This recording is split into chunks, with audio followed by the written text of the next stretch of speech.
말씀 요한계시록 19장을 봅니다. 요한계시록 19장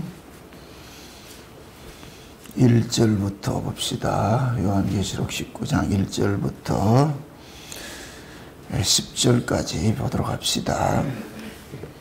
우리 찾았으면 같이 봅시다. 다 같이. 이 일 후에 내가 들으니 하늘에 허다한 무리에 큰 음성 같은 것이 있어 가로되 할렐루야, 구원과 영광과 능력이 우리 하나님께 있도다. 그의 심판은 참되고 의로우신지라. 음행으로 땅을 더럽게 한 큰 음녀를 심판하사 자기 종들의 피를 그의 손에 갚으셨도다 하고, 두 번째 가로되 할렐루야 하더니 그 연기가 세세토록 올라가더라. 또 24장로와 네 생물이 엎드려 보좌에 앉으신 하나님께 경배하여 가로되 아멘 할렐루야 하니, 보좌에서 음성이 나서 가로되 하나님의 종들 곧 그를 경외하는 너희들아, 물은 대소하고 다 우리 하나님께 찬송하라 하더라. 또 내가 들으니 헛한 무리의 음성도 같고 많은 물소리도 같고 큰 내성도 같아서 가로되 할렐루야, 주 우리 하나님 곧 전능하신 이가 통치하시도다. 우리가 즐거워하고 크게 기뻐하여 그에게 영광을 돌리세.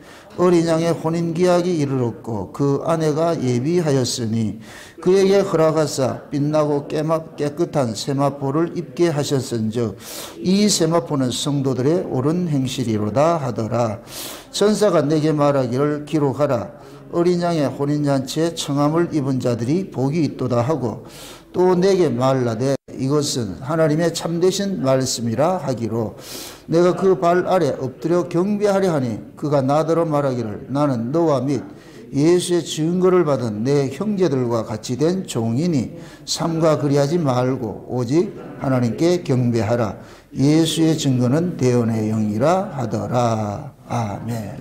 기도합시다. 아버지 하나님, 어린 양의 혼인 기약이 이르렀고 그 아내들이 예비되었다고 하였고, 그 아내들이 지금 이 역사 속에서 어떤 모습으로 이렇게 살아가고 있는지 오늘 이 말씀을 통하여서 어린 양의 그 혼인잔치에 부르심을 입었고 청함을 입은 사람들의 그 복이 얼마나 크고 중요한 것인지를 저희도 살펴보기를 원합니다.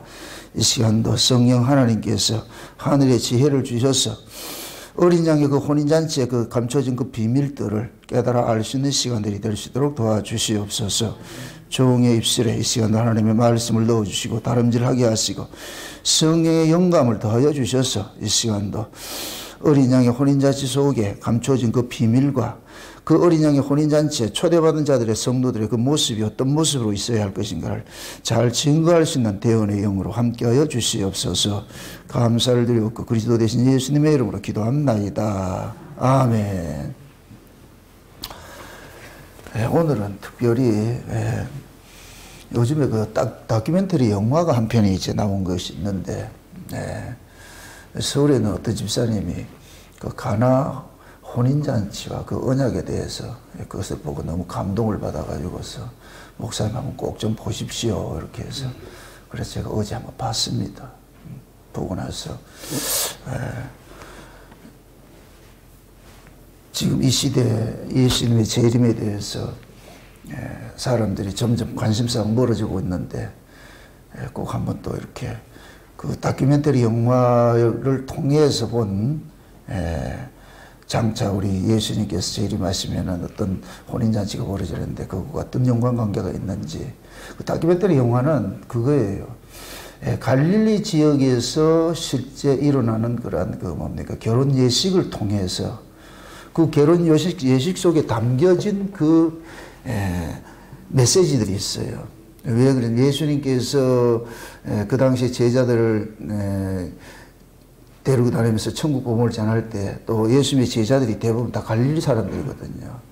그리고 예수님께서 사역을 하신 것이 사복음서를 볼 것 같으면은 거의 3분의 2가 예수님이 갈릴리 지역에 사역을 하셨어요. 그래서 그 갈릴리 지역의 그 풍습을 가지고서 예수님께서 장차 재림을 하시고 자기 신부들을 하나님대로 데려가 가지고서 잔치하는 그 모습들을 설명을 해줬단 말이죠. 그래서 하나님께서는 이 세상에 있는 모든 것들을 다 가지고서 하나님의 일하심을 이렇게 드러내는 일 도구로 써요. 왜 그러냐? 만물 자체가 하나님의 필요에 의해서 만들어졌잖아요. 이 만물 자체가 하나님의 창세전에 계획하셨던 그 언약을 펼치기 위해서 만물이 만들어졌기 때문에 만물 속에 있는 모든 것들은 하나의 간접 계시가 돼요. 그래서 로마서 1장에서 바울이 그런 얘기를 하잖아요. 만물 가운데 하나님을 알 만한 것들이 다 있는데 우리가 미련하고 둔해서 못 보는 것뿐이죠. 그래서 제가 은혜를 받으면은 만물을 통해 가지고서 하나님의 그 일하심들, 하나님의 그 메시지를 읽어낼 수 있다 그랬어요. 이건 신자 불신자 따지지 말고 하나님은 불신자까지 쓰고 있으니까.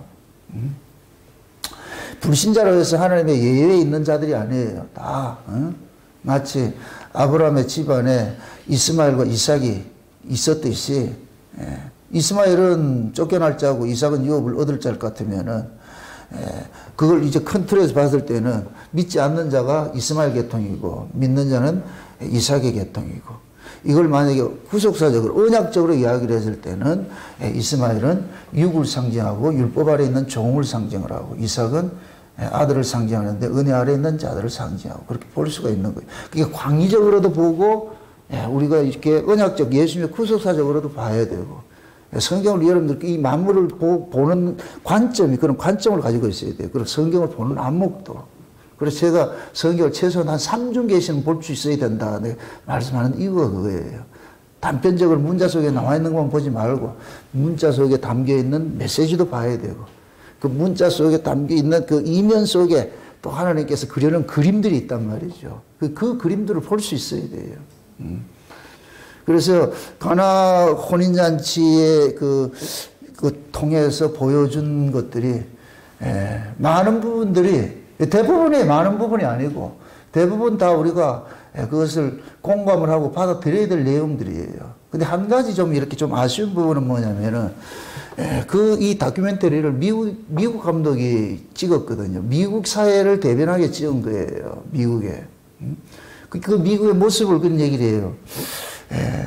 재림에 대해 가지고서 설교하는 목사님이 2%라 그래요. 2%. 저 그거 보고서 깜짝 놀랐어요. 한국은 뭐 대부분 다 재림 얘기를 해요. 그거하고 좀 차이가 있죠. 근데 미국 사회에서 봤을 때는 재림을 이야기를 한다는 얘기는 아주 생경한 거예요. 생경한 거. 이 얘기는 뭐냐? 미국 사회는 예수가 없다는 얘기예요. 미국 사회는 예수가 없다는 얘기예요. 그것이 그건 뭐냐면 시대 말에 하는 징조의 모습이에요. 예수님 재림하기 전에 배도하는 세력들이 일어나고 거짓 선자들이 일어나가지고서 말이야 미혹해가지고 어떻게 하든 예수를 가리면은 그들의 목적은 예수를 가리는 것들이니까. 그럼 그들이 가리는 그 예수를 가리는 것은 초입으로 오신 예수를 가리는 게 아니고 다시 오실 예수님을 가린단 말이죠. 그래서 재림에 대해서는 그냥 하나의 신화적 이야기, 그렇게 치부를 해가지고서 성경도 인간들의 이성으로 믿어지는 것만 이렇게 모아가지고서 다이제스트 성경이라는 게 있어요. 그게 미국 사회에서는 그게. 그래서 좀 우리가 봤을 땐 기적적이고 이성적으로 이해 안 되는 건 다 빼버리고 그냥 인간이 이성적으로 이해되는 것만 이렇게 편집을 해가지고 성경을 가르치고 있단 말이죠. 이게 대부분 이제 자유주의 신학자들인데 참 그것이 참 안타까운 것이 한국에 있는 목사님들이 미국에 유학 갈 것 같으면 자유주의 신학을 그대로 가지고 온단 말이죠. 그래서 한국 교회는 참 역설적인 것이 목사들은 예수를 안 믿는데 성도들이 예수를 믿어요. 이건 전 세계에 볼 수 없는 그 광경이에요. 왜 그러냐? 한국 교회도 어렵고 힘들 때 그때 주의 종들은 다 오직 성경 중심으로 했어요. 잘하지를 못할지라도 오직 성경 중심으로 가르치고 했어요. 그런 토양들이 지금 연세도 있어요. 우리도 그런 세대니까 그런 분들이 이 신앙을 이 성경 중심으로 그냥 골수분자같이 지키고 있는 거. 이게 보수란 말이에요. 보수. 근데 젊은 사람들이 미국으로 유학 갔다 와가지고서 말 배우고 이럴 것 같으면 거기에 있는 신학들 배우니 그건 자유주의 신학이거든 전부. 그러니까 거기서 배우는 자들이 와가지고서는 종교통합 운동하는 막 일으키는 거예요. 종교 간 대화를 하자. 이거는 그리스도와 벨리알은 하나 될 수가 없는 거예요. 기독교를 자꾸 뭐 하냐면은 세상에 봤을 때 기독교 배타적인 종교가 맞아요. 근데 목사들이 그걸 허물어버린단 말이죠. 따돌리니까. 그래서 종교다원주의가 나와가지고서 말이야, 서로, 우리 같이 사이좋게 지내면 안 되느냐. 그건 인간들 세상이죠. 만약에 그런 식으로 할 것 같으면 예수님은 아주 나쁜 사람이죠. 예수님 오셔가지고 의도적으로 너희와 저희를 갈라는 일을 했잖아요. 네 편, 내 편 갈라는 일을 했잖아요. 그럼 얼마나 나쁘겠어요. 근데 인본주의 있는 목사들은 예수님의 그 가르침을 이해를 못하고 예수님 우리 한 평화 아이가, 우리 하나 아이가 이렇게 만든다니. 창세기 1장에 창조가 뭐로 나타나요? 첫 번째 오면은 뭐 해요? 갈라내는 거예요. 갈라내는 거. 따라합시다. 하나님은 갈라내는 전문가다. 아멘? 근데 갈라낸 거를 마귀는 우리 아이 같이 아니가 이거 한다니까. 그러니까 전 세계적으로 봤을 때, 세상 사람들이 봤을 때는 종교 간 통합이 일으키는 게 멋있지요. 아, 사람들 깨어있고 참 사람 됐다 이렇게 생각하죠. 근데 우리는 아니다 이렇게 할 것 같으면은 잡놈이죠. 응? 그러니까 세상 사람 입장에 봤을 때는 이해가 안 되는 거예요. 그걸 이해를 시키려 하지 마세요. 어차피 안 되는, 모르는 건 모르는 거니까. 저희와 나이와 이 다름으로 알고 있어야 돼. 빛과 어둠이 어떻게 하나 되느냐고. 그럼 달라지는 것이지. 그 다큐멘터리 영화를 찍으신 그 미국 목사, 미국 그 감독은 그게 곧 뭐냐, 미국 사회는 대부분 인본주의 신앙을 가지고 있기 때문에 그 인본주의 신앙이 보면 인간이 주체가 되는 거예요. 그래서 미국에 있는 그런 뭡니까, 미국제 복음주의를 제가 경계하라는 그 이유는 대부분 알미니안 계통에, 그 알미니안 계통은 인간의 자유의지를 강조하거든요. 그 인간의 자유의지를 강조하다 볼 것 같으면 인간 쪽에서 결정을 해야 되는 거예요. 그게 이 가나원인잔치에 보면 결정적으로 그게 나와요. 신랑이 여자에게 자기 신부에게 포도주를 줄 것 같으면 그 신부가 결정권을 자기가 가지고 있다고 생각해요. 그렇게 얘기를 하고. 이건 틀린 거예요. 이건 결정적 오류예요. 거기에서 이렇게 생각하세요. 신랑은 자기 신부에게 포도주 주지 신부 아닌 자에게 포도주 주지 않아요. 신부가 그걸 결정하고 할 게 없다니까. 신랑이 주면 받아 먹어야 돼. 이게 꼭 뭐냐면 저와 여러분들이 예수님께서 오셔가지고 날 따르라 이럴 것 같으면 우리가 이걸 거부가 안 된다. 이걸 불가항력적 은혜라 그러는 거예요. 근데 다큐멘터리에서는 거기에서는 물론 갈릴리 지역의 여러 풍습을 가지고서 이야기를 하기지만은 그냥 그런 부분들은 뭐냐면은 성경과 조금 다른 부분이에요. 그래서 대부분 다 잘 그게 되어 있는데 그런 부분은 여러분들 알고 계셔야 되니까. 하나님께서 이 세상을 만드신 것은 창세전 언약을 위해서 만들었다 그러잖아요. 그죠? 그럼 창세전 언약의 내용이 뭐냐면은 만물이 주께로 나왔다가 주께로 말미암고 주께로 돌아가는 것이죠. 주님 앞에 나왔다가 주님 앞에 다시 돌아가잖아요. 그죠? 나왔다가 다시 돌아가는 것이 이것이 구원이에요. 요걸 뭘로 표현을 하느냐?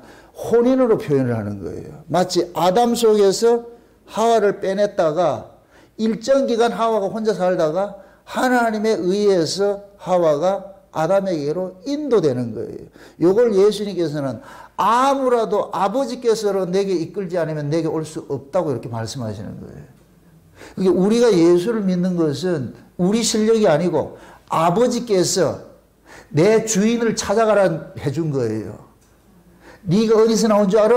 내 아들 예수에게서 나왔어. 예수에게 나온 자를 하나님이 때가 돼가지고 우리를 예수에게로 인도하는 거예요. 그럼 이게 곧 아담이 그 하나님이 하와를 보고서 이는 내 살 중에 뼈 중에 뼈요, 살 중에 살을 해서 그래서 둘이 뭐가 됐다?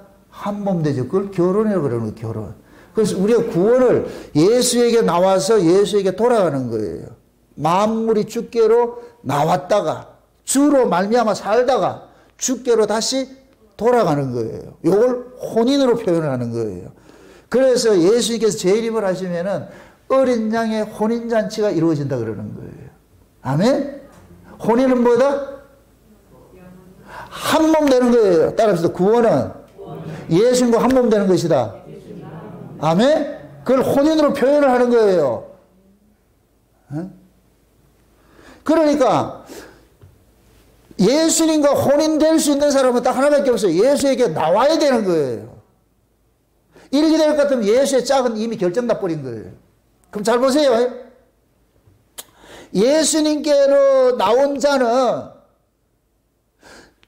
예수님께 나오게 하신 것도 하나님이고 그를 다시 데려가는 것도 하나님이에요. 아담 속에서 그 하와를 빼낸 것도 하나님이고 하와를 아담에게 데려가는 것도 하나님이에요. 아멘? 저와 여러분들 예수 안에서 끄집어낸 것도 하나님이고 다시 우리를 예수 안으로 돌아가게 하는 것도 하나님이에요. 아멘? 그러니까 하나님께서 자기 백성들을 구원하는 것은 철저히 하나님의 몫이지 우리 몫이 아니에요. 그런데 하나님의 그 간섭하심으로 우리 인생이 예수의 것으로 이렇게 차압을 당할 때에 요걸 굳이 표현을 하면은 내가 값을 지불해 가는 것과 같다고 그렇게 표현할 수 있어요. 내 인생을 버려야 되는 거니까. 이게 값을 주는 것고 이렇게 표현하면은 우리 틀린 말은 아니에요. 아멘? 그리고 여기 이제 이 가나안 혼인잔치에 볼 것 같으면은 신부가 지가 예복을 준비하고 이렇게 하는데 자기 돈으로 하는데 그게 또 그런 부분이 좀 잘못됐다니까. 예복은 신부가 준비하는 게 아니에요. 시아버지가 주지요. 오늘 지금 읽었던 그 얘기예요. 어린 양이 혼인잔치가 가까워지니까 빛나고 흰 세마포를 누가 입혀줘요? 아버지께서 어린 양의 신부들에게 입혀주는 거예요. 근데 그 가나안 혼인잔치에는 그 오류가 뭐냐? 신부가 그걸 사는 걸로 돼서 그 예복을 사는 걸로 이렇게 하더라. 드레스를 사는 걸로 얘기를 하고 있더라니까. 또 그걸 못을 박습니다. 신부의 일생은 뭐냐면은 신랑과 약혼을 하고 난 다음부터는 이제부터 이 신부는 신부의 인생이 없어요. 신랑을 겨냥한 삶을 살아야 돼요. 신랑을 기다리는 삶을 살아야 돼요. 신랑을 기다리는 삶을 사는 것이 마치 자기 값을 지불해서 자기 인생 산다고 할 것 같으면 그건 이해가 돼요. 그럼 이해되죠? 우리가 그러잖아요. 포도주를 값없이 먹으라고 할 때가 있고 값을 주고 사라고 할 때가 있죠. 값을 주고 사라는 얘기는 내 인생을 포도주를 얻기 위해서 투자라는 얘기예요. 내 인생, 반드시 그 포도주를 아는 사람은 그렇게 인생이 그렇게 가게 돼 있어요. 이걸 값을 주고 산다 이렇게 표현을 할 수가 있다니까. 아멘? 그걸 또 내가 주체가 돼가지고 뭘 한다 이렇게 생각하지 말고 하나님의 사랑이 나를 강권해가지고서 신랑을 위해서 내 삶을 투자하게 되는 거예요. 이걸 값을 주고 샀다 이렇게 표현하면은 그건 아무래도 그렇게 나무랄 말은 아니라니까. 아멘? 자, 그러면은 이 갈릴리 지역의 가나안 혼인잔치에 대해 가지고서 꼭 하는 것들을 내가 부분적으로 설명을 드릴게요. 이걸 제가 이번 주일날 낮에 이거 한번 틀어줄게요. 한번 그러면은 여러분들 보셔가지고서 그 내용 한 1시간짜리 되니까 그 점심 먹고 오셔가지고서 보면은 딱 좋을 것 같아. 그런 부분들은. 지금 보세요. 이 갈릴리 지역의 결혼 풍습의 그 내용을 볼 것 같으면은, 이스라엘은 그 결혼의 모든 주권을 누가 행사하느냐? 아버지가 주관해요. 그래서 이스라엘에게는 연애 결혼이 없다 그랬어요. 아버지의 광본에 의해서 하는 거예요. 아버지가 아들의 신부감을 미리 예정을 해놔요. 점지를 해놓는다니까. 점지를 해놨다가 크면은 정혼 때가 될 것 같으면은 그 여자를 사오는 거예요. 값을 주고 사오는 거예요. 그래서 이것이 뭐냐면 연애 결혼이 없다는 얘기는 결혼에 이렇게 하는 것은 인간의 주체가 형성되면 안 돼요. 내가 뭘 하는 것이 안 돼. 이게 연애 결혼은 내가 주체가 돼서 하는 것이잖아요. 중매 결혼은 내가 주체가 없어요. 아버지가 정한 것에 복종하는 것이지. 아멘? 우리 신앙도 마찬가지예요. 내 주체가 뭐를 결정하는 게 없다니까. 하나님의 뜻에 그냥 굴복당하는 것이죠. 아멘?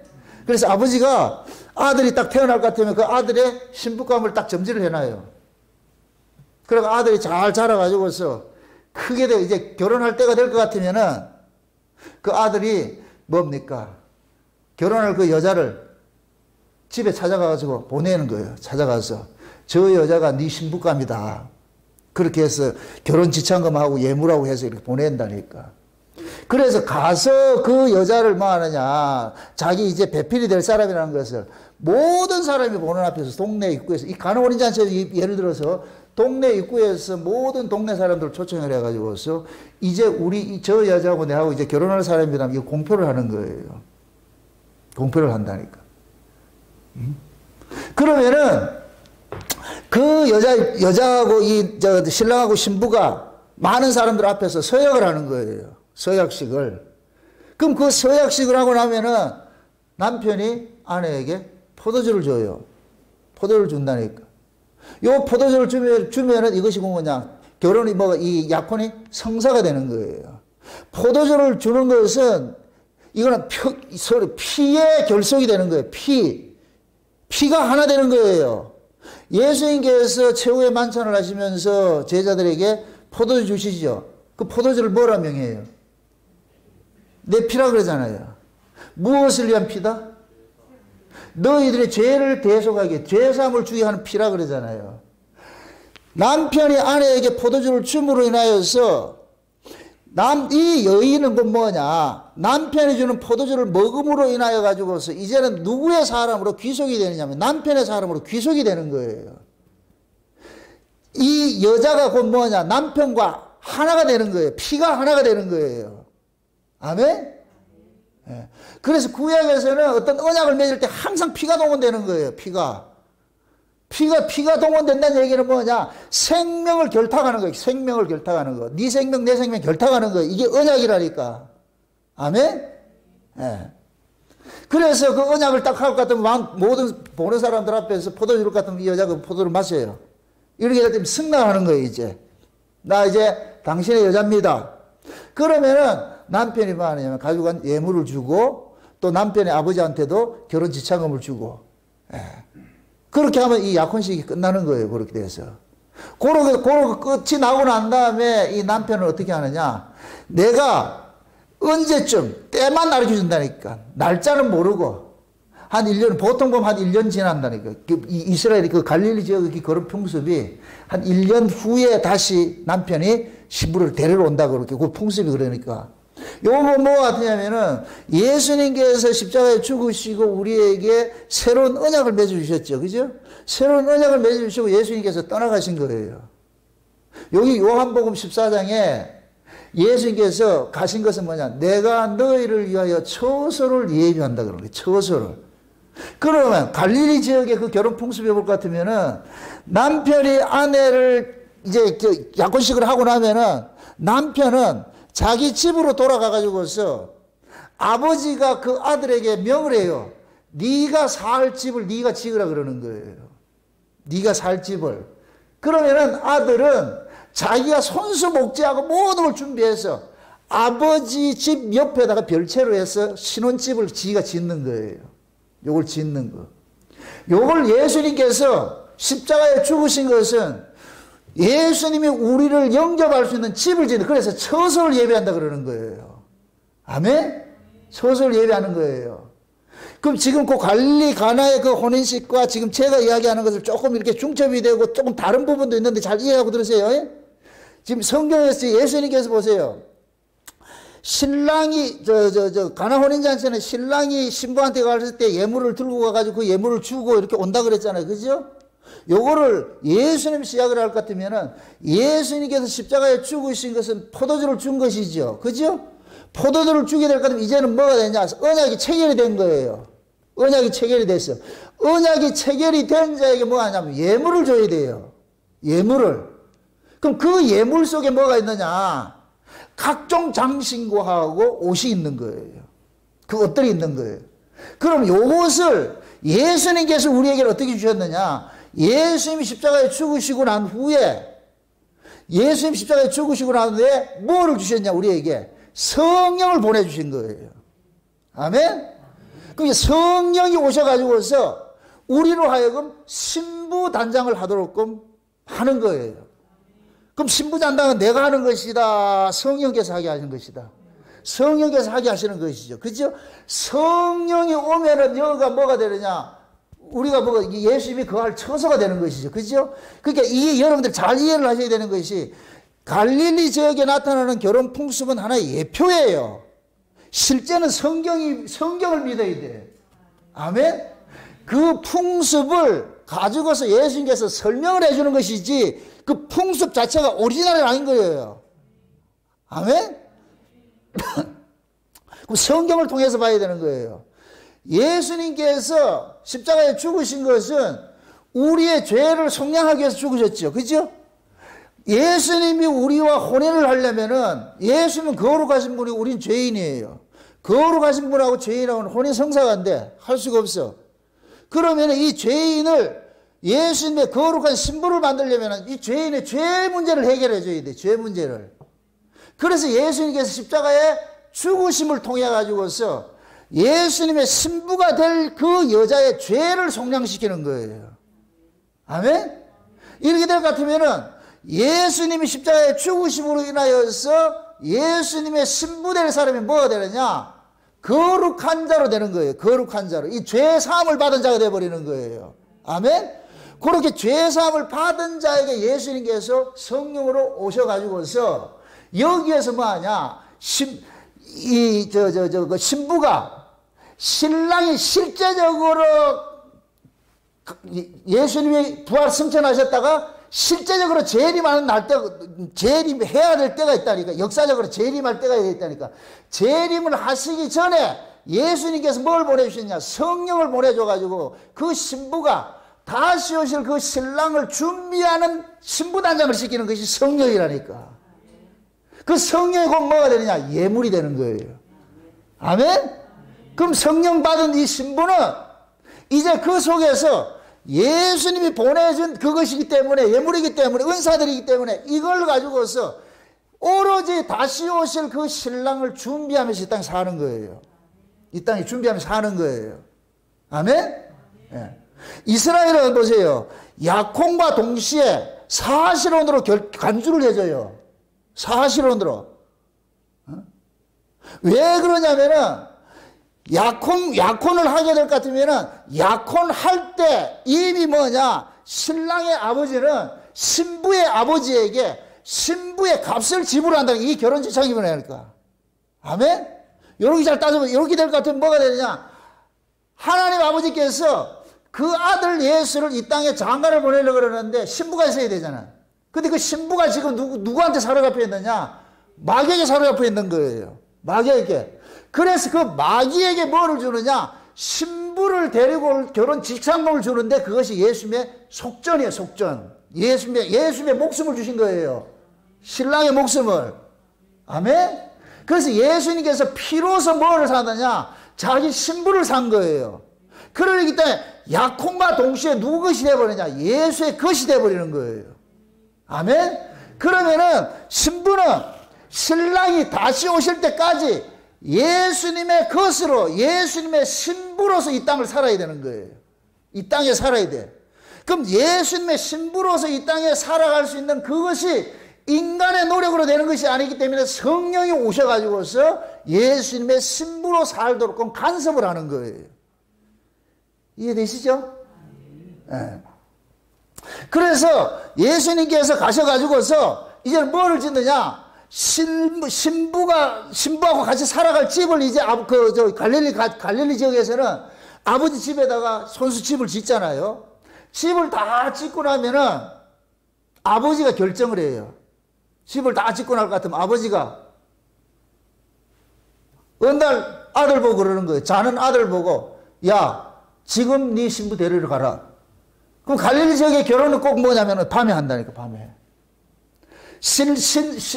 신랑이 밤에, 아버지가 밤에 신랑을 보고 깨워가지고서 네 신부 데려오라 그래. 그럼 이 신랑은 데려갈 때 어떻게 데려가느냐면은 자기 친구들을 데리고 신랑이 나팔 부는 거예요. 나팔 불면서 이것은 뭐냐? 동네 이 신랑의 결혼식을 축하해주는 사람을 깨우는 거예요. 깨우는 일을 하는 거예요. 그럼 여기에서 이 나팔 소리에 듣고 깨어나는 사람은 신랑과 연관이 있는 사람이고 깨어나지 않는 사람은 관심 없는 사람들이에요. 그 사람들 데리고 신부 집으로 데려간다니까. 그러면은 이 나팔 소리를 듣고서 자던 신부도 뭐 하느냐? 깨어나는 거예요. 그럼 신부는 항상 뭐 하느냐? 예복을 입고서 신랑을 기다리고 있단 말이죠. 그 밤에 나팔 소리가 딱 난단 말이죠. 그러면은 신부가 얼른 일나가지고서 자기 친구들 들러리를 딱 세워가지고서 등불을 켜가지고서 딱 기다리는 거예요. 그럼 신랑이 저 멀리 볼 것 같으면 흰 예복을 입은 신부가 딱 하나밖에 없어. 그걸 데리고 온다니까. 여기 꼭 뭐 같으냐면 예수님께서 재림하실 때 천사장이 나팔 소리로 뭐 하냐? 강림을 하시죠. 그죠? 그게 예수님이 홀로 오는 게 아니에요. 계시록 20장에 볼 것 같으면 예수님께서, 참 19장에 볼 것 같으면 예수님께서 백마 타고 이 땅에 재림을 하실 때 수많은 무리들이 쫓아온다니까. 그러면은 예수님 그 신랑이 같이 데리고 갔던 그 친구들이, 신랑의 친구들이 신부를 어떻게 데려오냐면은 가마에서 가마를 가지고서 신부를 태워가지고서 어깨 매가지고 오는 거예요. 이걸 뭐냐면은 공중으로 들림받는 거예요. 예수님께서 재림을 하시면은 우리가 공중으로 이끌림을 받죠. 그러니까 이게 곧 뭐냐면 그 신부가 신랑이 데리고 간 그 친구들이 가마를 타고서 올라가는 것을 마치 우리가 공중으로 끌려 올라가는 것을 그렇게 표현을 하는 거예요.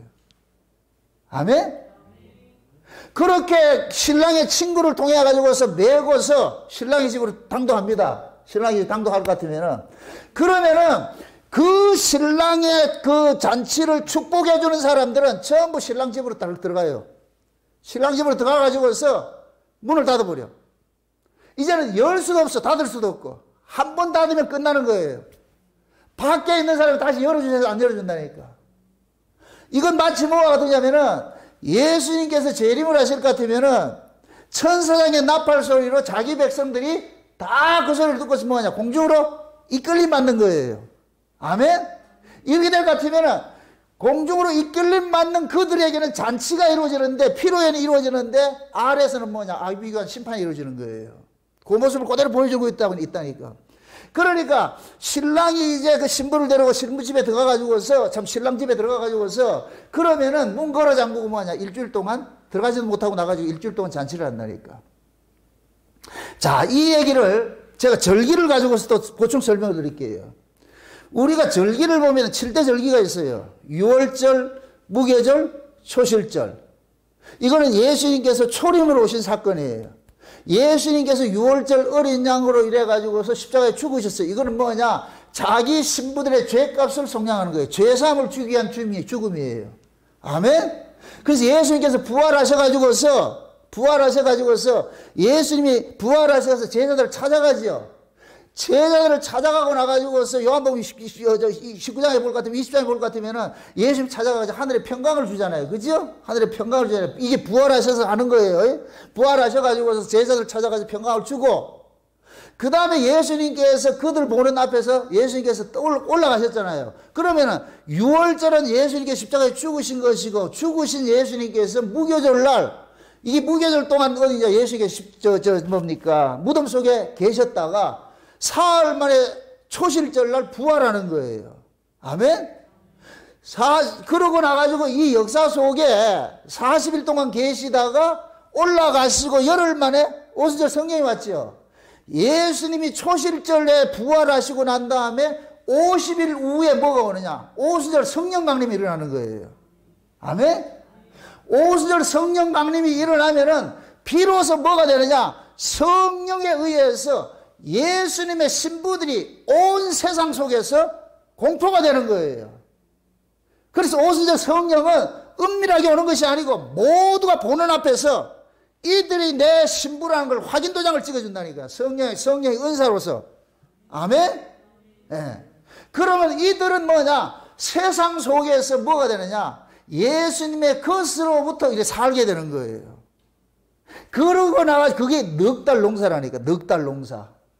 넉 달 동안 뭐 하느냐? 이 역사 속에서 뭐 하느냐? 마치 예수님께서 40일 계신 것 같이 넉 달 동안 뭐 하느냐? 예수님의 신부로서 예수님이 보내신 성령을 통해 가지고 이 땅에서 예수님의 신부로 살아가는 거예요. 이 성도들의 신앙생활이라니까. 아멘? 그럼 성도들은 성령으로 통해 가지고서 예수님의 재림을 뭐 하냐? 기다리는 거예요. 이때 소망은 딱 하나밖에 없어요. 오직 신랑 하나 기다리는 거예요. 신랑 하나 기다리는. 그 신앙생활은 뭐냐? 이 세상에서 내가 어떻게 잘 사느냐 여기 관심 있는 게 아니에요. 오로지 우리 신랑 기다리는 거예요. 오로지 지금 그게 신앙이라니까. 그게 메시아 대망 사상이죠. 아멘? 다시 오실 그 주님을 기다리고 있는 거예요. 기다리고. 그러면은 나팔절이 되면은 예수님께서 이 세상에 재림을 하시는 거예요. 나팔절 될 것 같으면은. 그럼 나팔절에 뭐 한다 그랬어요? 이 밤에 지금 뭐 한다 그랬어요? 신랑이 밤에 나팔 불면서 누굴 데려간다 그랬어요? 신부 데려간다 그랬죠? 그게 나팔절이니까 나팔절. 아멘? 나팔절이 되고 나면은 예수님께서 온 세상에 있던 자들을 다 불러 모으는 거예요. 아멘? 그래서 이들을 데리고 누구한테 가느냐? 아버지에게 가는 거예요.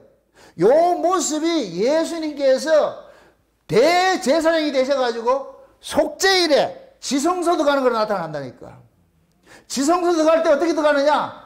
이 에봇에다가 여기 에봇과 이 흉패를 입는데 여기에 지금 12가지 보석들이 달려있는데 이게 12가지 12지파를 상징하는 거예요. 이 12지파는 온 세상에 흩어진 자기 백성을 총칭하는 거예요. 총칭하는 거. 이걸 딱 입고 아버지 앞에 들어가가지고서 아버지 명하신 대로 내 신부들 다 데리고 갔습니다. 그러면 아버지께서 고생했다. 그래가지고서 일주일 동안 초막절 잔치를 벌려주는 거예요. 초막절. 아멘? 그 초막절 잔치가 곧 뭐냐? 이 갈릴리 혼인잔치 똑같은 거예요.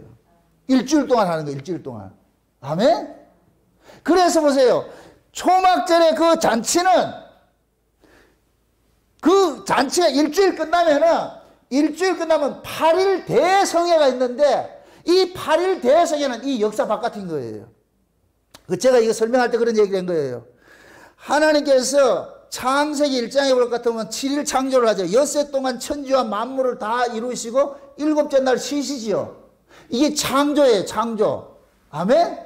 그러면 하나님께서 이것을 그대로 지금 예수님께서 자기 백성 구원해 가지고서 이 역사 속에서 안식하는 그 세계까지를 보여주는 것인데, 그래서 예수님께서 재림을 하실 것 같으면은 이 땅에 뭐가 생기냐? 천년왕국이 이루어지는 거예요. 천년왕국이. 이 땅 아니에요. 이 땅. 이 땅 아니고 뭐냐? 하늘로서 내려오는 새로운 새 땅이에요. 새 하늘과 새 땅인데 이게 곧 뭐냐? 아담과 하와가 살았던 그 에덴 동산이라니까. 우리가 그리 가는 거예요. 아멘? 그게 이걸 표현을 하늘로서 내려온다 그러는 거예요. 자, 이렇게 생각해 보세요. 아담과 하와가 에덴 동산에 살다가 범죄해가지고 어떻게 됐어요? 쫓겨나 버렸죠. 쫓겨난 땅이 이 세상이라니까. 아멘? 그럼 이 세상에서 에덴 동산은 위에 있는 것이 돼버려. 아멘?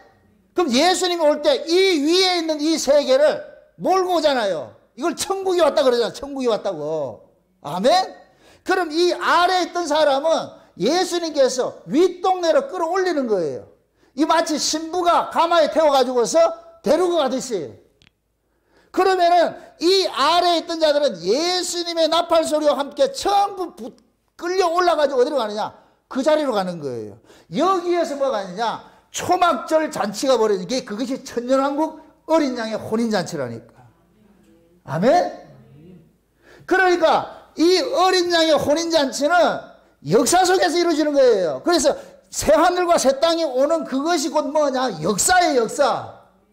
이 일곱째 날 안식하는 날이라니까. 안식하는 세계라니까. 아멘? 아담과 하와가 역사 속에서 실제 역사적 인물이잖아요. 역사 속에서 생육하고 번성하고 땅에 충만하는 일을 하질 못해서 쫓겨나 버렸어. 그 일을 누가 하느냐? 예수님과 우리가 하는 거예요. 그래서 천년왕국에 들어갈 것 같으면은 거기에서 태어난 자들은 나무의 수완과 같다 그러는 거예요. 그게 이사야서 65장에 나오는 거예요. 그 천년왕국 책 보시라고. 그거 다 설명해 놨으니까. 아멘? 그럼 지금 보세요. 갈릴리 가나에서 일어나는 그 혼인잔치는 하나의 모티브예요. 그냥 그림 언어라니까, 그림 언어.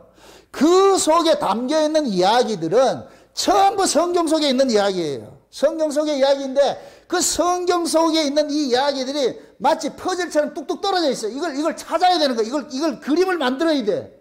아멘?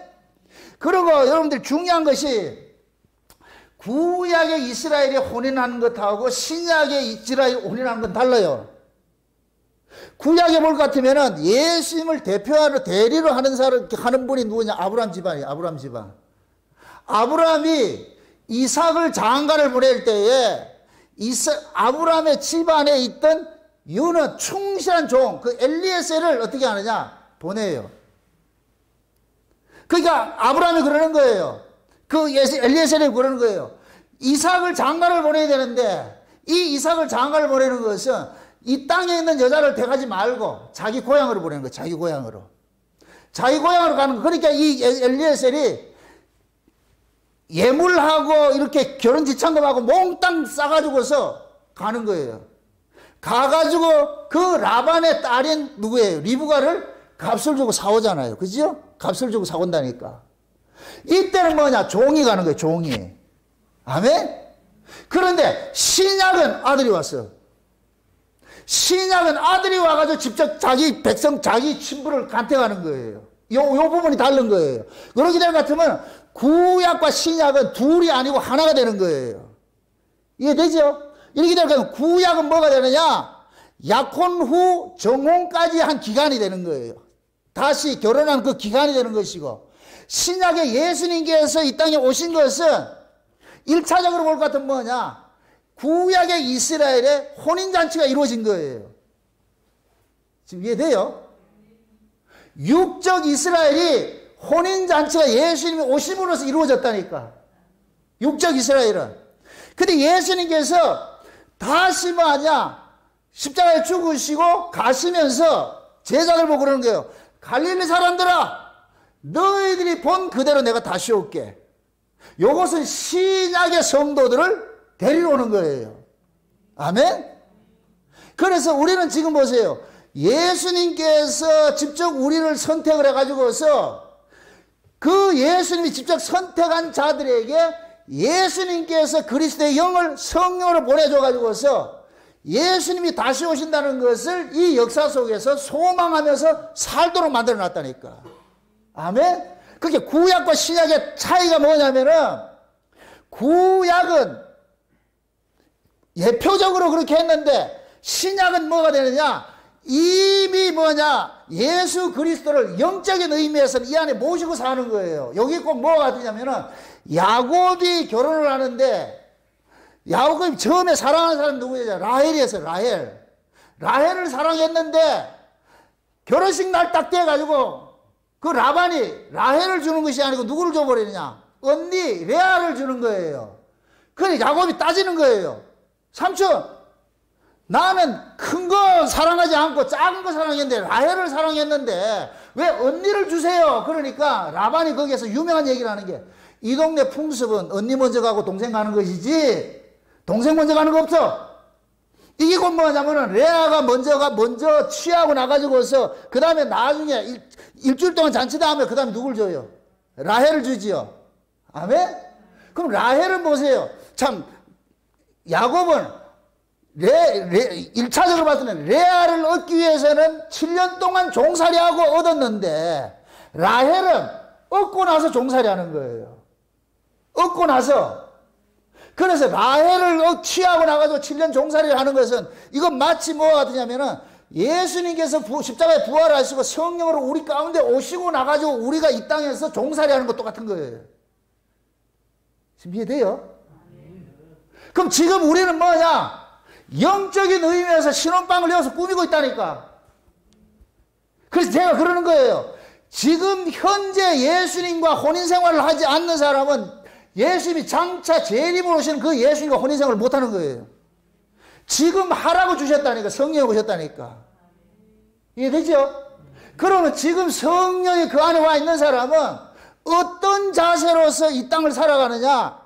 신랑을 기다리는 신부의 입장으로서 날마다 예복을 입고 신랑이 준 그 예복을 입고 살아가는 거예요. 이게 믿음의 정절을 지키는 거예요. 아멘?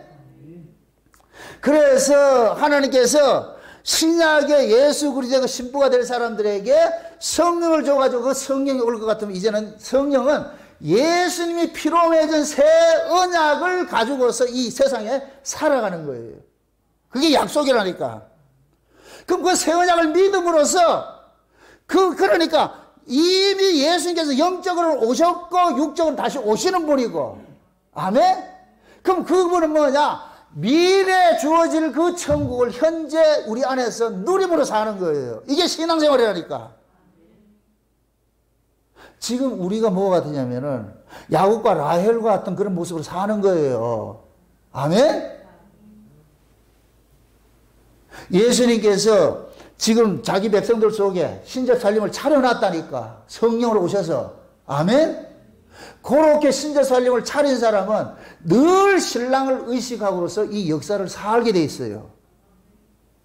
그런 사람을 마지막에 예수님께서 재림을 하셔가지고서 데리고 와가지고서 진짜 천국에 가져와서 데려가서 뭐하냐? 영원한 혼인잔치로 살게 되는 거예요. 아멘? 그러니까 지금 보세요. 지금 이 시대에 예수님의 재림 사상이 처음부터 이게 다 사라져 버렸다 그러잖아요. 난 미국의 그 얘기를 듣고 깜짝 놀랐어요.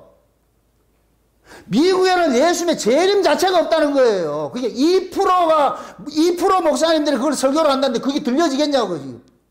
전부가 뭐냐? 재림에 관심 없는 거예요. 그냥 예수는 뭐가 되느냐? 그냥 하나의 사상가 정도. 구주도 아니고. 그래서 그분이 그런 얘기를 하는 거예요. 목사와 연설가로 이렇게 표현을 하더라고요. 아주 좋은 표현을 했어요. 목사는 성도들에게 예수 그리스도와 새 언약을 증거하는 것이에요. 목사는 하나님 나라를 증거하는 것이 목사의 할 일이에요. 그런데 종교 연설가는 뭐 하는 것이냐? 대중을 상대로 해서 세상 살아가는 이야기 하는 거예요. 세상 살아가는 이야기. 그러면 세상 살아가는 그 이야기는 이거는 성도들에게 하는 것이 아니고 누구에게 하느냐? 세상에 속한 사람들에게 하는 거예요. 그러니까 세상에 속한 사람들은 예수 이야기 듣기 싫어하는 거예요. 세상 사는 이야기 해달라는 거예요. 그래서 강단에서 성경을 펴놔놓고 무슨 이야기 하느냐? 세상 살아가는 세상 이야기를 하는 거예요. 그걸 많은 사람들이 청취를 하는 거예요. 그걸 듣는 거예요. 이걸 종교 연설가라니까. 그럼 목사를 뭐 하는 사람이다? 성도의, 목사의 관심사 대상은 성도지 불시자가 아니에요. 하나님께서 불러서 온 하나님의 백성들이 예수 그리스도의 신부들에게 신랑 대신 예수를 알려주는 거예요. 아멘? 장차 우리가 들어가야 될 걸 천국에 대해서 하나님 나라에서 설명을 해줘야 돼. 그걸 알려줘야 돼. 이게 목사가 하는 일이라니까. 요번 이 다큐멘터리를 봐가지고서 목사와 종교 연설가를 딱 구분시키면 아주 편할 것 같아. 예수님의 재림을 이야기하고 하나님 나라를 이야기하고 새 언약을 이야기할 것 같으면 그 사람 목사가 맞는 것이고, 그러지 않고 성경을 인용해가지고 어떻게 하든 이 땅에서 세상에서 어떻게 잘 살아야 될 것인가, 뭐 평화를 외치, 세상의 평화를 외치고 세상에 물질적으로 잘 살아야 되고 말이야, 이런 식으로 할 것 같으면 그건 뭐냐? 종교 연설가. 여러분들은 교회에 무엇을 들으러 와야 되느냐? 저 위에 소식 들으러 와야 돼. 신랑 소식 들으러 와야 돼요. 아멘? 그래서 신랑의 소식을 예수님께서는 신랑의 친구들을 보내가지고 알려주는 그 일들을 하는 그것이 곧 뭐냐? 성령이 우리 가운데 오셔가지고서 신랑의 소식들을 계속 알려주는 거예요. 아멘?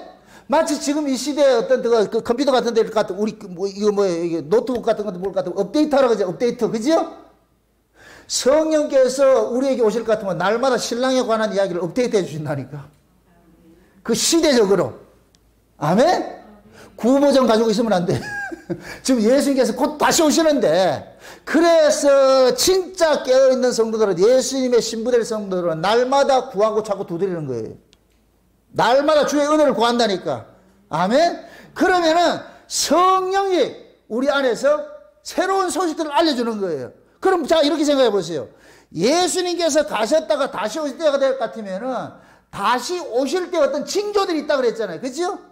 그럼 이 징조들을 성령께서 깨닫게 해주는 거예요. 지금 현재 이 역사 속에 일어나는 이런 천재지변이라든가 우리 한 번도 경험하지 못한 이 코로나 사태라든가 이런 것들이 그냥 우연히 일어나는 것이 아니고 다 예수님께서 진짜 신랑이 다시 오시기 전에 일어나는 사건이라는 것을 성령께서 깨닫게 해주신다니까. 아멘? 그러면 성령 받은 성도들은 역사에서 일어나는 이야기들을 전부 뭘로 보느냐? 하나님의 계시로 보는 거예요. 하나님께서 자기 백성들을 깨우기 위한 하나의 그러한 경고의 나팔 소리를 듣는 거예요. 아멘? 만물이 지금 소리치고 있어요. 예수님 다시 오신다고. 그럼 어떻게 해야 돼요? 이 소리를 들을 것 같으면 어떻게 돼야 돼요? 자야 돼요? 깨야 돼요? 깨야 되죠. 여러분 보세요. 앞서서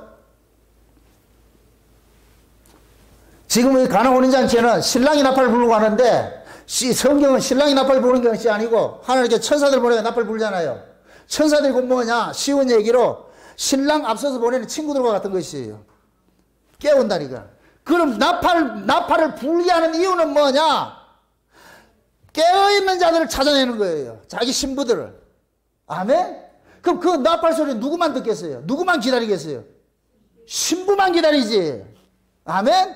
신부와 관련 있는 사람만 기다리는 거예요. 그러면 그 나팔 소리 깨어나는 거예요. 지금도 마찬가지예요.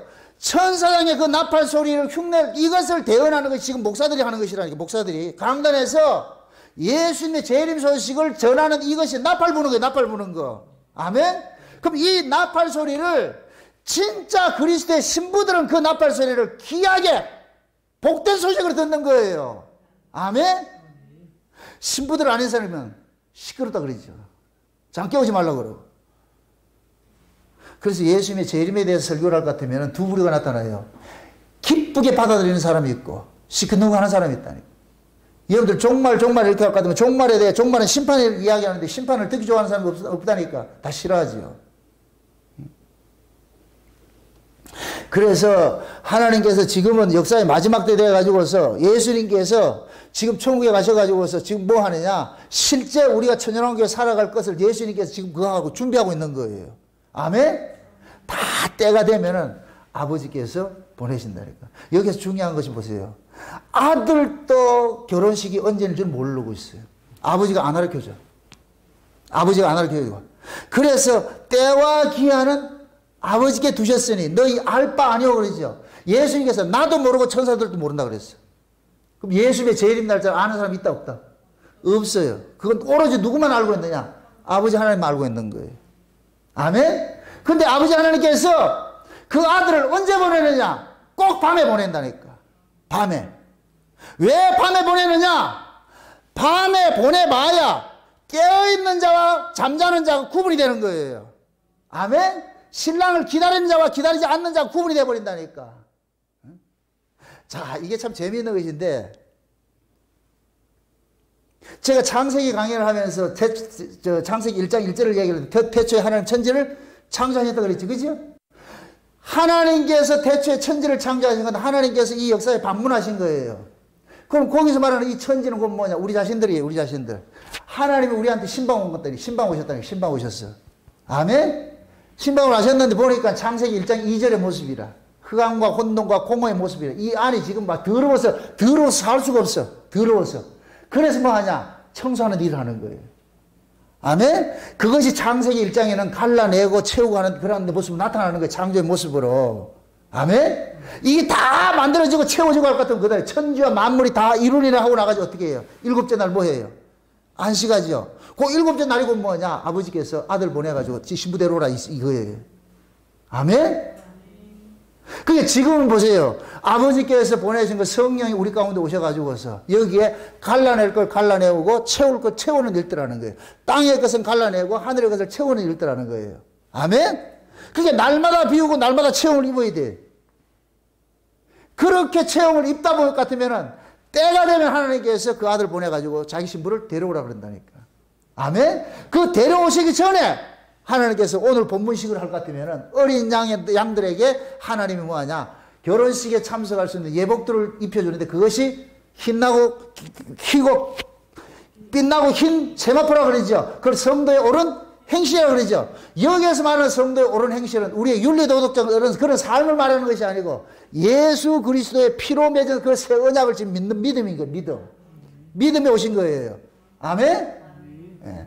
그래서 성령이 우리 가운데 오셔가지고 그리스도 안에 거하도록 잠깐만 간섭을 하는 거예요. 예수 그리스도의 그 피 언약 안에 거하도록 간섭을 하는 거예요. 그러면은 성령이 간섭을 당하는 사람들은 우리가 의롭게 되는 것은 인간의 의가 아니고 오직 예수 그리스도의 그 의로서 우리가 거룩함을 입는다는 이 사실을 신앙 고백으로 가지고 있는 거예요. 아멘? 마지막 종말 때 라오디게아 교회 볼 것 같으면 다 나는 부자라 부여야 부족한 것이 없다고 했는데 예수님이 봤을 땐 벌거벗고 있다 그러잖아요. 예수님 문 밖에 쫓아내고 있다 그러잖아요. 지금 이 시대의 모습이에요. 이 시대의 모습. 그 다큐멘터리 시간할 것 같으면은 98%가 예수 재림 없고 2%만 예수 재림 이야기하는 거 똑같은 거예요. 지금 예수님 다 문 밖에 당하는 거 없는 거예요. 없는 거. 아멘? 이럴 때 주의 종들이 일어나가지고 신랑 다시 오신다 소리 외쳐줘야 돼요. 이거 외쳐줘야 돼. 그러면은 잠자던 자들이 뭐 하느냐? 깨어나는 일들이 나는 거예요. 그 소리를 듣게 하는 거. 밤에 나팔 부는 것은 신랑과 연관 있는 사람들은 깨어나라는 소리예요. 깨어나라는 소리. 아멘? 그래서 교회에서는 예수님의 재림에 관한 설교들을 많이 해줘야 되는 거예요. 그럼 그 설교를 듣는 성도들은 어떻게 하냐? 와, 지금 우리가 곧 주님 맞이할 준비를 해야 되겠구나. 그럼 이 세상의 가치관을 다 버려버리고 뭐하냐? 하나님의 그 하늘의 가치관을 가지고서 이 세상을 살기 위해서 이겨내는 거예요. 살아가는 거예요. 아멘? 그걸 사람이 떡으로 사는 것이 아니라 하나님 말씀으로 산다 그러는 거예요. 그래서 우리는 날마다 하나님 예수 그리스도의 신부로서 예수님이 지금 신랑으로 오신 그 예수를 내일이라도 당장 영접하는 그 심정으로 살아야 된다니까. 아멘? 그래서 달란트 비유 말고 열처녀 비유가 나올 때 그러잖아요. 지혜로운 처녀하고 슬기로운 처녀하고 어리석은 처녀가 있잖아. 그지? 미련하고 어리석은 처녀들이 있는데 지혜로운 처녀들은 등과 기름을 준비를 하고 있는 거예요. 비록 좋은다 할지라도 신랑이라는 소리에 깨어나가지고서 있던 걸 가지고 준비해서 맞이하는 거예요. 그런데 어리석은 여자들은 기름 다 떨어져 버렸다. 그때 가서 기름 사러 간다는 거. 그건 불가능한 거죠. 그래서 신랑이 와가지고 등불 그 등불이 있는 그 신부에게 찾아가가지고 그 신부를 딱 둘러매고 내려가지고서 신랑 집에 데려가고 문 걸어 잠궈 버리는 거예요. 밖에서 어리석은 여자들 와 문 열어주고 달래도 안 열어주고. 그게 그 갈릴리 그 잔치의 그 비유의 똑같은 모습이라니까. 아멘? 그러면 지금 저와 여러분들이 진짜 예수 그리스도의 신부라고 할 것 같으면은 신랑을 알아야 될 거 아니에요. 신랑. 나를 다시 데리고 올 그 신랑을 알아야 될 거. 신랑도 모르고서 오만 놈 신랑이라고 하면 안 되지. 그 신랑의 소식을 누가 전해주느냐? 성령께서 알려주는 거예요. 너를 구원해 올, 너를 데리러 올 그 신랑은 성경 속에서 예수 그리스도가 재림하는 그 예수를 알려주는 일들을 하는 거예요. 아멘? 그래서 예수님께서는 십자가에 죽으신 것은 피로 뭐 하냐? 자기 피로 새로운 언약을 갱신했잖아요. 새로운 언약을 맺었잖아요. 그럼 새로운 언약을 맺은 사람은 새 언약의 신앙으로서 이 땅을 살아가게 되는 거예요. 그럼 새 언약으로 신앙으로 살아가는 이 사람들을 가장 핍박하는 사람들이 누구냐? 옛 언약에 속한 자들이 핍박하는 거예요. 새 언약으로 사는데 새 언약 시대엔 옛 언약이 마귀짓을 한다니까. 그 옛 언약의 그 내용은 뭐예요? 인간의 자기 의지죠. 이게 율법신화예요. 율법신화. 그럼 새 언약에 속한 성도들은 율법신화, 율법에 의해요? 그리스도에 의해요? 그리스도에 의죠. 사람이 내가 뭐를 말씀 지켜서 내가 의로워지는 것이 아니고 예수 그리스도를 믿음으로 의로워진다는 이거 하나 지키는 거예요. 이거 지키다가 뭐 하느냐? 인간의 가치를 주장하는 놈들에게 맞아 죽는 거예요. 그게 성도가 가야 될 길이라니까. 아멘? 그럼 지금 그거를 미국식으로 98대 2로 이렇게 표현할 것 같으면 다 예수의 재림을 안 믿고 있는데 예수의 재림을 이야기를 할 때 안 믿는 사람들이 대다수인데 그들을 뭐라 그러냐? 정신병자 취급하고 이다라고 그러겠지요. 그 소리 감수해야죠. 아멘? 우리 모습이요. 근데 다행스럽게 대한민국에는 재림 소식 전하는 이것이 트렌드가 되어가지고 너무 감사한 거예요. 너무. 그래서 내가 마지막 때 하나님이 한국을 쓴다 그러는 거예요. 전 세계 재림 예수 전하는 것이 한국밖에 없다니까. 지금은 목사님이 타락해가지고 막 이렇게 하지만은 이거 하나님께서 한번 은혜를 부어주면 다시 돌이킨다니까. 그거 보고 있는 거예요. 그거 보고 있는 거예요. 아멘? 지금 저분이 맞다 안 맞다 이거 우리가 따지지 마시라고. 그리스도를 증거하는 것은 사람의 능력이 아니고 하나님께서 하게 하시는 것이니까 하나님 은혜 줘서 전하게 하면 전해지는 거예요. 아멘? 그럼 우리는 먼저 아는 자로서 뭐 해야 되느냐? 하나님 늦은 성령 부어져가지고 다 깨어나가지고서 다시 오실 그 주님 전할 수 있는 마지막 나팔 소리 전하는 이 한국교회 되게 해달라고 그 기도하셔야 된다니까. 아멘? 마지막 주의 나팔 소리를 부는 여러분들이 되셔야 된다니까. 구경꾼이 아니고. 그래서 여러분들이 시대의 종말이 시대상도 알아야 되고 성경이 말하는 예수님의 재림에 관해서도 알아야 되고 신자가 어떻게 이 역사 속에 살아가야 되는 것인가 이것도 알아야 되고 그래서 성경을 배우라 그러는 거예요. 아멘? 오늘 여러분들 집에 돌아가셔가지고서 그 가나혼인잔치에 그 다큐멘터리가 있어요. 필요하신 분들은 저한테 메일 주시라고 그럴까 한데 보내드릴 테니까. 예? 그렇게 해서 보시고 그건 간접 은혜를 받으시고 세상에 우리 서연이가 그 얘기를 하더라고. 그 다큐멘터리를 보고 나서 잘못된 오류 저기에 대해서 오류들을 그거 딱 지적을 하더라니까. 신부가 지가 거절할 수도 있고 하는 거 목사님 우리가 거절하는 게 아니잖아요. 잘 들었어 아주. 우리가 거절할 수 있는 게 아니에요. 불가항력적 은혜라니까. 아멘? 하나님이 오셔가지고 너 내 거 이럴 것 같으면 우리가 생각해보고 좀 해보고 그거 없어요. 그냥 자석이 세부치가 자석이 끌려가듯이 그냥 딸려가 버리죠. 아멘? 언약을 보세요. 다 이게 중요한 건데 자 예수님께서 새 언약을 우리에게 주셨어요. 우리 보고 동의하라는 얘기가 아니고 그냥 줬다니까. 내가 내 피로 너 죄수함 받게 해줘. 이게 줬다니까. 내가 여기서 생각해보고 내가 받아들일게 이게 아니고. 아멘? 예수님께서 우리에게 언약을 주신 것은 내보고 동의해가지고 생각해보고 동의해서 하라는 얘기가 아니고 그냥 일방적으로만 하냐 주신 거예요. 일방적으로 예수님의 신부로 우리를 간택했다니까. 아멘? 온 세상이 보는 앞에서 예수님께서 제자들을 불러낸 거예요. 제자들이 무슨 생각해보고 따라다니는 거 없다니까. 그냥 오라 그러니까 끌려가는 거 끌려가는 거. 그래서 불가항력적 은혜고 우리의 구원이 은혜라 그러는 거예요. 우리의 원함으로 된 것이 아니고 아버지의 원함으로 됐어요. 그래서 우리가 창세의 언약을 살펴볼 때가 그러잖아.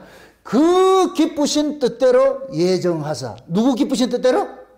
하나님의 기쁘신 뜻대로. 우리 기쁘는 게 아니고 하나님의 기쁘신 뜻대로 예정하사. 그래서 창세전에 영생 주시기로 작정된 자들은 다 예수를 믿더라 하는 거예요. 아멘? 그럼 창세전에 어린 양의 생명책에 농명된 자는 내가 믿을 수도 있고 안 믿을 수도 있고 있다 없다? 없어요. 그냥 믿게 되는 거예요. 훅 들어와가지고서 믿어지게 만들어 주신다니까. 아멘? 믿어지는 사람은 내가 이제 어린 양의 신부로서 내가 이 땅에 살아가는데 그것조차도 내 힘으로 되는 것이 아니고 하나님의 은혜로 된다는 이 사실을 알기 때문에 날마다 그 은혜의 자리를 떠나지 않고 하나님의 은혜를 구하는 거예요. 그런 자에게 반드시 하나님 또 은혜를 주신다니까. 아멘? 이게 선순환이에요, 선순환. 은혜 받은 사람이 은혜를 구하고 은혜를 구하면 은혜를 주시고 그렇게 해서 그 은혜 받은 사람들이 세상과 타협하지 않고 날마다 세상에 대한 정과 욕심을 십자가에 못 받고 그러면서 다시 오실 것을 소망하면서 살아가는 거예요. 아멘? 그래서 데살로니가 후서에서 그러는 거예요. 그러는 거예요. 예? 호련과 천사장으로 나팔 소리를 강림하실 텐데 그 주님 바라보고서 서로 위로하라 그런 거예요. 서로 위로하라. 곧 오시니까. 아멘? 우리도 마찬가지예요. 세상 살기 어렵고 힘든다 할지라도 그것 때문에 낙심하지 마시고 주님 곧 오시니까 분명히 약속을 주셨어. 그 약속 받은 사람은 마치 큐피드의 화살에 꽂힌 것 같이 계속 주님 사랑으로 쫓아가게 돼 있어. 아멘? 그 쫓아가는 그 사랑 게을리하지 마시고 날마다 다른 길 해보세요. 주님도 지금 시속 900km 오고 있고 여러분들도 시속 900km 올라가시라고. 뭔 말인지 지금. 그렇게 소망을 가지시라고. 아멘? 예수님이 지금 제 이름은 오고 있다니까. 오고 있어요. 역사에 밤에 그 아들이 보낸다는 것은 다 잘 때, 신앙이 타락할 때로 타락할 때. 그래서 하나님은 항상 어느 때 오시느냐. 타락의 극치에 오는 거예요. 그게 밤에 오는 거예요. 창세기 1장에 하나님께서 역사를 방문한 것도 흑암과 혼돈과 기쁨 중에 있을 때 방문했고 노아 시대 하나님 방문할 때도 죄악이 관영할 때 방문했고 예수님께서 초림으로 오셨을 때도 흑암에 앉은 자들에게 빛이 비추는 거예요. 그 갈릴리 사람 이방에 갈려 하면서 그들에게 예수님께서 빛을 준 거예요. 마지막 예수님 재림할 때도 전부 흑암이 있을 때예요. 영적으로 깜깜한 시대예요. 그런데 그 중에서 자기 백성들이 등불 준비한 종들이 있어. 예수님께서 그 사람 딱 찾아간다니까. 저기도 신부가 있네. 여러분들이 마음에 등불을 밝히셨어. 여러분 속에 예수님께서 빛을 줬다니까. 이 안에 이 빛을 숨기지 말고 등경 위에 두셔가지고서 나 예수의 신부라는 이 사실을 자랑하시고 사세요. 아멘? 세상이 좀 살기 힘들더라도 낙심하지 마시고 그날 소명하면서 오늘 또 기도하실 때 하나님 눈을 열어서 보게 하시고 귀를 열어서 듣게 하시고 마음을 열어서 믿어지게 해주세요. 아멘 주 예수여 다시 오시옵소서는 그 소리가 여러분들의 신앙의 간증이 되시고 여러분들이 찬송이 되시고 그 예수를 기다리는 그 소망으로 이 시간 기도하시기를 주 여러분 축원드립니다. 기도합시다. 아버지 하나님 감사합니다. 하나님께서 자기 백성들에게 주신 이 구원이 창세전에 계획된 이 일이고 때가 되면 그 역사 속에서 마무리가 되는 것이 지금 곧 문 앞에 이런 것을 저희들이 알았습니다. 이 갈릴리 가나의 혼인잔치를 통하여서 우리에게 알려주시고자 하는 그것이 이제 성경을 통해서 우리가 이 시간 알았사오니 이 말씀들이 우리 마음속에 잘 박힌 못처럼 새겨지게 해주셔서 다시 오실 그 주님 소망 삼으면서 이 현실과 타협하지 말고 그 나라 소망하면서 이겨낼 수 있도록 도와주시옵소서. 감사를 드리고 예수님의 이름으로 기도합니다. 아멘.